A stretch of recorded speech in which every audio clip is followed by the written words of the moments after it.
Hey guys, day 5 of 13 Days of Halloween. I'm starting out in my Strathmore watercolor art journal, and this page has some masking tape kind of scunched up in strips all over the background with some gesso on top.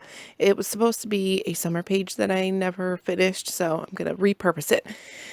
So I'm going to take a piece of paper from this Tim Holtz abandoned paper pack. I'm obsessed with this. As you could probably tell, I'm using it in everything. I just love these papers so much. So this one, I'm going to cut it down so that I can have like a little bit of a border around it. So you can still see a little bit of that texture of the masking tape, but you can't really tell what it is. And then I'm going to take some vintage book text. It fits like perfectly in the center with the same kind of border around it. It was ripped in half because I had it for my like a mini junk journal. And these halves don't go together, like they're not the match, but I don't care. You're not going to be able to tell once I put it on there. I'm going to use my paper distresser tool, my Tim Holtz Tonic Studios paper distresser, rough up my edges all around, and then I'm going to take some black soot distress ink to obscure those white edges that were created from using the distresser tool. And I'm just going to go all around my page with that.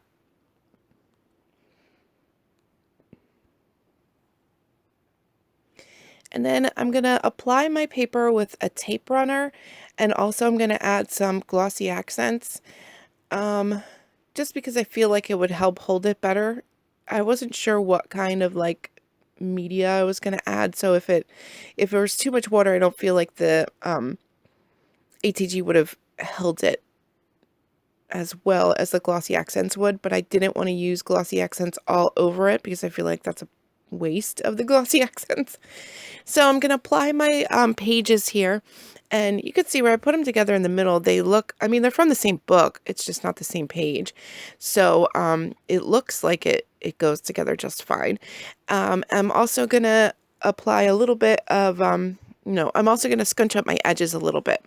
And then I have these rub-ons. They're from Target, the Dollar Spot, 2 years ago. I got them on clearance, and I'm not sure if it's because they're old or if they're because they were from the Dollar Spot, or if it was the surface of my papers, but it was not transferring.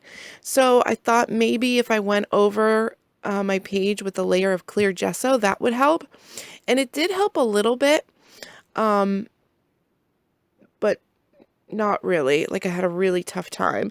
But once I started, I had like the indentation of the letters and numbers, so I didn't want to stop completely because it would have looked funny. So I did the best I could, and the areas that I wasn't able to transfer, I'm just going to take my black fine-tipped Posca paint pen and go over it so it looks like it did transfer perfectly. I'm going to take this pumpkin stamp by Viva Las Vegas Stamps, and I stamped it out on a piece of Nina Solar White cardstock because I'm going to do Copic coloring. I have Y38, YR04, and I think that's YR18. Yeah, and I'm just going to put those colors down and blend them. Dark spots where the shadows should be and light spots where it would be lighter. I say this all the time. I'm very simple Copic coloring, but I like the vibrancy of the markers as opposed to like a watercolor medium or something like that. Okay, so for the background, I'm going to take my Primary Elements Iridescent Green and my Lindy's Stamp Gang Magical Shaker in Polka Purple. And I'm gonna, since they're both pigment powders, I'm gonna put a little bit of water out on my craft sheet and a little bit of the pigment and mix them together. And I picked the iridescent green because it's green, like Halloweeny, you know?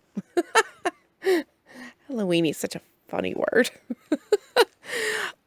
So anyway, I'm going to apply a little bit of that iridescent green on a piece of acetate, and then I'm just going to smoosh it around on my page. I love the organic look you get when you apply watery media in this way. I could just as easily have used a paintbrush and it would have been fine, but I really like the way it looks. And this iridescent green is very light. It just kind of gives you a little bit of a green shimmer and looks kind of spooky and maybe like a little foggy, like a little bit of a foggy situation in the background. And then I'm going to take my purple and do the same thing with my acetate sheet and just smoosh that around. And because I have the clear gesso on my page and a layer of glue on top, it's not going to seep into my book page. If I didn't have any protection, it would have seeped into my page.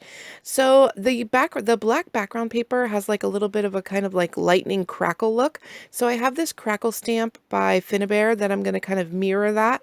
And then this stamp here kind of looks fishnetty, and I know I want to use my fishnet ribbon, so I stamped that as well. But I wasn't crazy about it, so I only stamped it twice and then moved along. And then this is Messy Text by Finnabair, and I want like not a straight black, so I'm going to stamp it off on a sheet of paper before I stamp it on my page. And then I'm going to I want to have my creepy fence gate here across the center, but I want to make like a little bit of an embellishment cluster where my pumpkin's going to go. So I'm going to take my washi tape. This is from the new Tim Holtz design tape pack that came out this year, and I got to use this stuff up. It's so much of it. Oh, I'm such a sucker for washi. And thank you so much for all of your washi suggestions. I've read most of them, and I plan on using a lot of your ideas, so thank you so much for those. So I just put a little strip behind my fence gate, and then I have this fishnet kind of ribbon that I'm just going to tatter the edges and make it a little bit of a thinner strip. And then I'm going to take my pumpkin, and I took a little Tim Holtz label, and I stitched those all together using my sewing machine.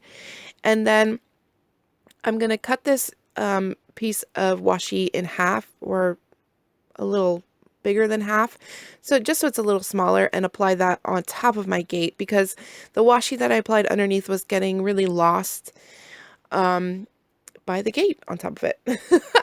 So I'm going to glue that down with my glossy accents, and then I also took a purple leaf from last video that I had extra from and just pop that behind there. And then I'm going to take these Tim Holtz Halloween clippings, because I also have so many of those that I'm trying to use. Ugh. I really don't like to buy a lot of theme supplies, so I don't know. I just went crazy this year. I don't know. Everything was so good. Ugh. I can't pay my bills, but I can buy art supplies. That's not true. Well, maybe a little.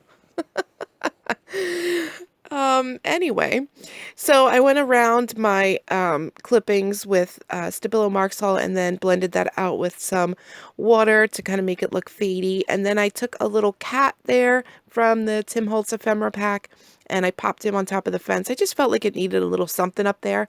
And then I took some orange distress spray or distress stain for some final finishing touches splatters. I feel like it kind of made the pumpkin pop, or helped the splatter and the pumpkin both being orange kind of helped each other. And that's it for my page. Thank you so much for watching, and I will talk to you guys soon. Bye bye, guys.